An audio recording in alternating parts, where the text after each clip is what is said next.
ఓయ్ మిమ్మల్ని టెంపుల్కి వెళ్దామా? సో చాలా డేస్ అయిపోయింది టెంపుల్కి వెళ్ళి.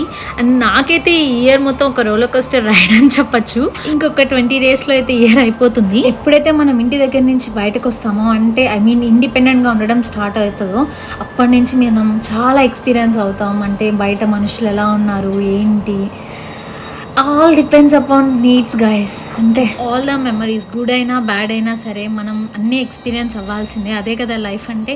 కానీ నా ఎవ్రీ మూమెంట్ నాతో తోడుగా ఉన్నందుకు థ్యాంక్ యూ సో మచ్ అని చెప్పి గాడ్కి థ్యాంక్ యూ చెప్పేసి, అండ్ నెక్స్ట్ ఇయర్ కొంచెం కష్టాలు తగ్గించేసి ఇంకొంచెం మంచిగా ఉండాలి అని చెప్పి కోరుకొని, and I'm just thankful what I have అనమాట. అండ్ అంతే. అండ్ ఇయర్ మొత్తంలో నాకు జరిగిన ఒక మంచి విషయం ఏంటంటే, నేను ఇండియా వెళ్ళి రావడం. And please God next year మంచిగా ఉండేలాగా చూసుకో, please please please please. So అందరూ బాగుండాలి, అందులో నేను ఉండాలి. So see in the next video, bye.